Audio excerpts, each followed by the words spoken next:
എല്ലാവർക്കും സ്വാഗതം. ഈ റിവ്യൂ ഇഷ്ടപ്പെടുവാണെങ്കിൽ ഒന്ന് ലൈക്ക് ചെയ്തും സബ്സ്ക്രൈബ് ചെയ്തും സപ്പോർട്ട് ചെയ്യണേ. അപ്പോൾ അലീന വീട്ടിലെ പണിയെല്ലാം കഴിഞ്ഞ് ലാസ്റ്റ് ഡൈനിങ് ടേബിളും തുടച്ചിട്ടിട്ട് കൈയൊക്കെ കഴുകി വന്നിങ്ങനെ ഡൈനിങ് ടേബിളിൽ ഓരോന്നിങ്ങനെ ആലോചിച്ചുകൊണ്ട് ഇങ്ങനെ ഇരിക്കുവാണ്. അന്നേരമാണ് കൃഷ്ണമോള് റൂമിൽ നിന്ന് ഇറങ്ങി വരുന്നത്.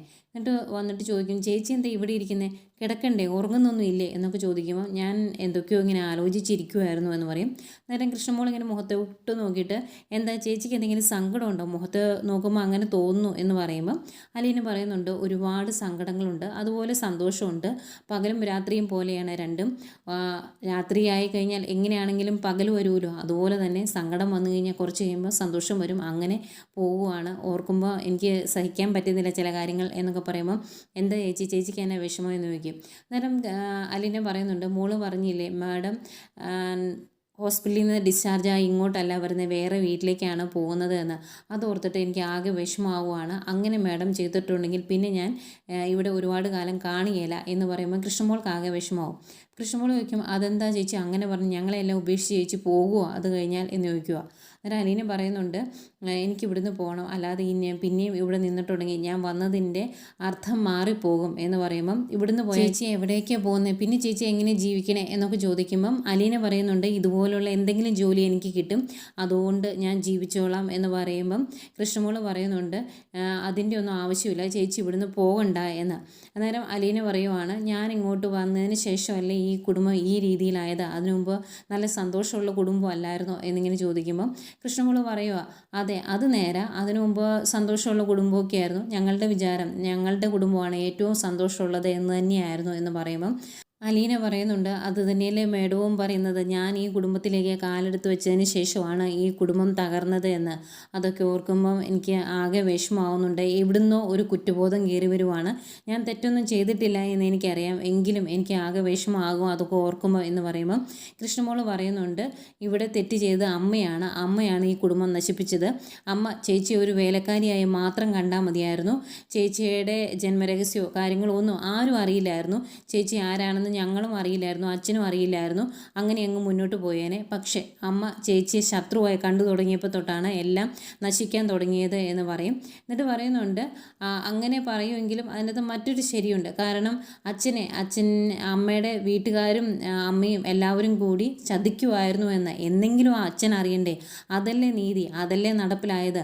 അങ്ങനെ വെച്ച് നോക്കുമ്പം ചേച്ചി വന്നത് തന്നെയാണ് ശരി എന്നൊക്കെ പറയുമ്പം അലീന ചോദിക്കുന്നുണ്ട്, നീ ഇതെല്ലാം ഇങ്ങനെ ചിന്തിച്ച് വെച്ചിട്ടുണ്ടോ, നിനക്കിതെല്ലാം അറിയാവോ എന്ന് ചോദിക്കുമ്പം അതല്ലേ ചേച്ചി ശരി എന്ന് ചോദിക്കും. എന്നിട്ട് പറയും, ചേച്ചി ഇവിടുന്ന് പോകരുത് കേട്ടോ, എന്തൊക്കെ സംഭവിച്ചാലും. ചേച്ചി പോയാലും ഇവിടെ യാതൊന്നും മാറാൻ പോകുന്നില്ല. മിക്കവാറും അമ്മയുടെ കൂടെ ബബിത ചേച്ചി പോകും, ഞാനും അച്ഛനും ഇവിടെ, പിന്നെ രോഹിയേട്ടൻ ജയിൽ, അതങ്ങനെ തന്നെയേ ഉണ്ടാവുള്ളൂ, അതിന് മാറ്റമൊന്നും ഉണ്ടാകുകയില്ല ചേച്ചി പോയാലും എന്ന് പറയും. എന്നിട്ട് കയ്യിൽ ഒന്ന് മുറുകെ പിടിച്ചൊന്ന് ആശ്വസിപ്പിക്കുന്നൊക്കെ ഉണ്ട്. അന്നേരം അലീന ഇത്തിരി സങ്കടത്തോടെ പറയുവാണ്, ശരിക്കും നമ്മൾ ചെകുത്താനും കടലിനും ഇടയ്ക്കാണല്ലേ നമ്മൾ 4 മക്കളും എന്ന്.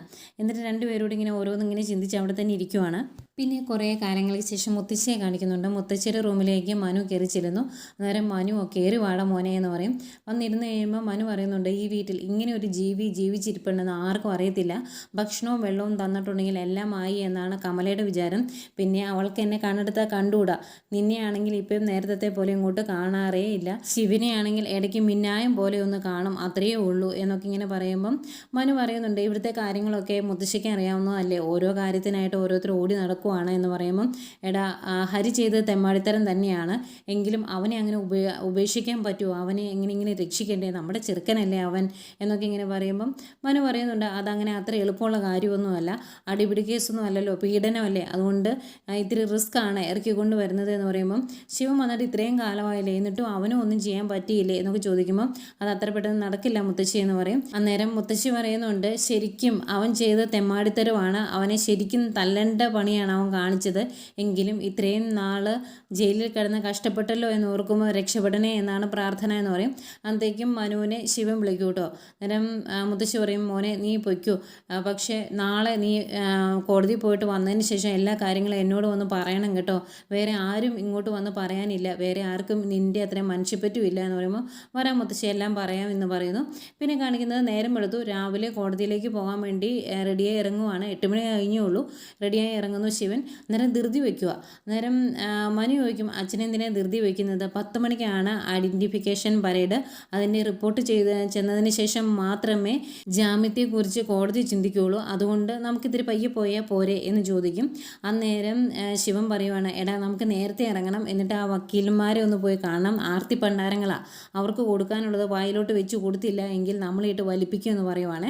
എന്നിട്ട് പിന്നെയും പോകാൻ തുടങ്ങുമ്പോൾ മനു വിളിച്ചു നിർത്തും, അച്ഛനൊന്ന് നിന്നേ എന്ന് പറയും. എന്നിട്ട് പറയുവാണ്, അമൃത പ്രതീക്ഷയോട് കൂടി പോകരുത്, അങ്ങനെ പോയിട്ടുണ്ടെങ്കിൽ നിരാശയായിരിക്കും ഫലം, മിക്കവാറും വിധി നമുക്ക് അനുകൂലമാകാൻ ചാൻസ് ഇല്ല എന്ന് പറയുക. അന്തേക്കും ആകെ വിഷമമായിട്ട് ശിവൻ ചോദിക്കും, നീ എന്താണ് രാവിലെ എന്നെ നിരുത്സാഹപ്പെടുത്തുവാണോ എന്ന്. അന്നേരം മനു പറയുന്നുണ്ട്, ഞാൻ ഉള്ള കാര്യം പറഞ്ഞെന്ന് മാത്രമേ ഉള്ളൂ. ബാക്കി 3 പേരെയും ആ പെൺകുട്ടി തിരിച്ചറിഞ്ഞില്ലെങ്കിൽ പോലും ഹരിയെ ആ പെൺകുട്ടി തിരിച്ചറിയും. കാരണം കഴിഞ്ഞ കുറേ കാലങ്ങളായിട്ട് അവൻ ആ പെൺകുട്ടിയെ സ്നേഹിക്കുവാണ് എന്ന് പറഞ്ഞ് കൂടെ കൊണ്ട് നടന്നതാണ്. അത് ആത്മാർത്ഥമാണ് എന്ന് ആ പെൺകുട്ടി തെറ്റിദ്ധരിക്കുകയും അവനെ സ്നേഹിക്കുകയും ചെയ്തു. അതുകൊണ്ട് തന്നെ ഇങ്ങനെ പ്രേമിച്ച് കൂടെ കൊണ്ട് നടന്നവനെ ഏത് പെൺകുട്ടിയാണ് മറക്കുന്നത്? അതുകൊണ്ട് അവനെ ആ പെൺകുട്ടി തിരിച്ചറിയുമെന്ന് പറയുവാണ്. അന്നേരം ആകെ വിഷമാവുന്നുണ്ട് ശിവന്. എന്നിട്ട് കമലയെ വിളിച്ച് പോവാണ് എന്ന് പറയാൻ വേണ്ടി നോക്കുമ്പോൾ അവിടെ ഇല്ല.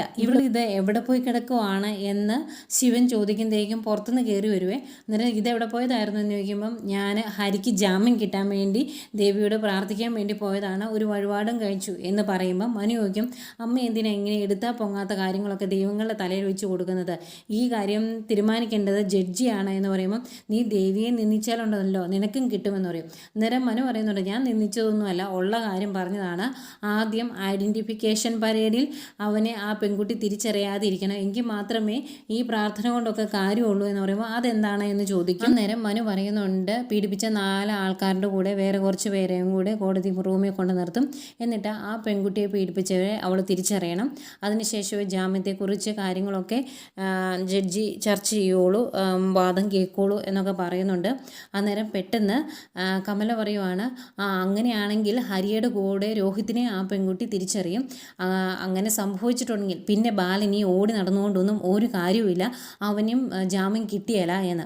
അന്നേരം അത് കേൾക്കുന്ന 2 പേർക്കും ദേഷ്യം വരുവാണ്, മനുവിനും ശിവനും. എന്നിട്ട് ശിവൻ ചോദിക്കും, ഇവിടെ നെല്ലിക്ക ഇരിപ്പുണ്ടോയെന്ന്. അന്നേരം ഉണ്ട്, എന്തിനാ ശിവേട്ട എന്ന് ചോദിക്കുമ്പോൾ, അത് അരച്ച് കുറച്ച് നിൻ്റെ തലയിൽ വയ്ക്കുക, അങ്ങനെയെങ്കിലും നിനക്ക് കുറച്ച് തലയ്ക്ക് ഇച്ചിരി വെളിവുണ്ടാകട്ടെ എന്നിങ്ങനെ പറയും.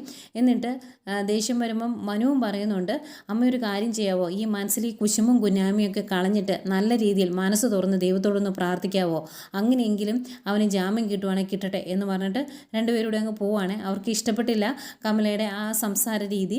പിന്നെ കാണിക്കുന്നത് അലീനയും കൃഷ്ണമോളെയാണ്. കൃഷ്ണമോളെ റെഡിയാക്കി വിടാൻ വേണ്ടി എല്ലാം എടുത്തു കൊടുക്കുകയൊക്കെ ചെയ്യുവാണ് അലീന. അന്നേരം കോടതിയിലെ കാര്യങ്ങളൊക്കെ ചോദിക്കുമ്പം അലീന കൃഷ്ണമോളോടും ഈ ഐഡൻറ്റിഫിക്കേഷൻ പരേഡിനെ പറ്റിയൊക്കെ പറഞ്ഞു കൊടുക്കുന്നുണ്ട്. അന്നേരം കൃഷ്ണമോള് പറയുന്നുണ്ട്, ചേച്ചി കൂടെ പോകുന്നുണ്ടെങ്കിൽ റിസൾട്ട് അറിയുന്ന ഉടനെ എനിക്ക് മെസ്സേജ് ചെയ്യണം കേട്ടോ, അതിനെപ്പറ്റി ആലോചിക്കുമ്പോൾ തന്നെ എനിക്ക് ആകെ ടെൻഷനാണ് എന്നൊക്കെ പറയും. അന്നേരം പറയാം, മോള് ടെൻഷൻ ആകണ്ട, ഇപ്പം സമയം കളയാതെ സ്കൂളിലോട്ട് എന്ന് പറഞ്ഞ് ബാഗിലെല്ലാം എടുത്തു വെച്ച് കൃഷ്ണമോളെ പറഞ്ഞു വിട്ടിട്ട് അകത്തോട്ട് കയറി വരുമ്പോഴാണ് റെഡിയായി ബാലേന്ദ്രൻ ഇറങ്ങി വരുന്നത്. അന്നേരം ഇപ്പോഴേ പോകണോ വെച്ചാൽ 10 മണിക്കല്ലേ ബാങ്കിലെ കാര്യങ്ങളൊക്കെ, ഇപ്പം 8 മണി കഴിഞ്ഞല്ലേ ഉള്ളൂ എന്നിങ്ങനെ പറയുമ്പം, മോളെ അതിനു മുമ്പ് വക്കീൽ ഓഫീസിലും പോകണമെന്ന് പറയും. എന്നിട്ട് ബാലേന്ദ്രൻ പറയുന്നുണ്ട്, നീ വരണമെന്നില്ല എന്നാ. അന്നേരം അതെന്താ വെച്ചാൽ അങ്ങനെ പറഞ്ഞത്, ഞാൻ വരണ്ടാത്ത എന്നാ എന്ന് ചോദിക്കുമ്പം, അതല്ല മോളെ, അവിടെ കോടതി റൂമിൽ അടച്ചിട്ടിട്ടായിരിക്കും മിക്കവാറും വാദങ്ങളും കാര്യങ്ങളൊക്കെ, നമ്മളെ ആ കൂടെ കയറ്റണമെന്നോ കാണിക്കണമെന്നോ ഇല്ല എന്ന് പറയുമ്പം, നമ്മൾ പുറമേക്കാരല്ലല്ലോ അച്ഛാ, അതുകൊണ്ട് കോടതി റൂമിൽ കയറ്റുമായിരിക്കും എന്നൊക്കെ പറയുന്നു. അന്നേരം ബാലേന്ദ്രൻ പറയുന്നുണ്ട്, എങ്ങനെയാണ് എന്നറിയില്ല, അതുകൊണ്ടാണ് ഞാൻ വരണ്ടാന്ന് പറഞ്ഞത് എന്ന് പറയുമ്പം അലീന പറയുവാണ്, എനിക്ക് ആ ശരണ്യെ ഒന്ന് കാണണമെന്നുണ്ട്, അവളെ ഒരു നോട്ടം കൊണ്ടെങ്കിലും ഒരു 2 സെക്കൻഡ് പരസ്പരം ഒന്ന് കാണാൻ പറ്റുവാണെങ്കിൽ അവൾക്ക് സത്യം പറയാനുള്ള ധൈര്യം കിട്ടുമെന്നാണ് എൻ്റെ വിശ്വാസം അച്ഛ എന്ന് പറയുമ്പം, അങ്ങനെയാണെങ്കിൽ റെഡി ആയിക്കോളാൻ പറയുന്നു. എന്നാൽ ഒരു 5 മിനിറ്റ് ഞാനിന്ന് ഡ്രസ്സ് മാറിയിട്ട് വരാമെന്ന് പറഞ്ഞ് അലീന അകത്തേക്ക് പോകുന്നു. പെട്ടെന്ന് തന്നെ ഡ്രസ്സ് മാറിയിട്ട് വരുന്നു. അതിനുശേഷം ബാലേന്ദ്രൻ ബബിതയെ വിളിച്ച്, ഞങ്ങൾ കോടതിയിലേക്ക് പോവുകയാണ്, പോയിട്ട് വന്നിടം വരെ റൂം വാതിലൊക്കെ അടച്ച് ഇരുന്നോണം എന്നൊക്കെ പറഞ്ഞിട്ട് അവരും അവിടുന്ന് ഇറങ്ങുന്നു. അന്നേരം വാതിലടച്ചിട്ട് ഇത്തിരി വിഷമത്തോടെ നിൽക്കുന്ന ബബിതയെ കാണിക്കുന്നുണ്ട്. പിന്നെ പ്രൊമോയിൽ ഇന്ന് കാണിച്ചതൊക്കെ തന്നെ കാണിക്കുന്നത്. ആകെ വ്യത്യസ്തമായിട്ട് കാണിച്ചത് ഹരിയും രോഹിത്തും അവർ 4 പേരെയും കൂടെ കോടതി റൂമിലേക്ക് കൊണ്ടുവരുന്നതാണ്. ഏതായാലും ഇതായിരുന്നു ഇന്നത്തെ കഥ.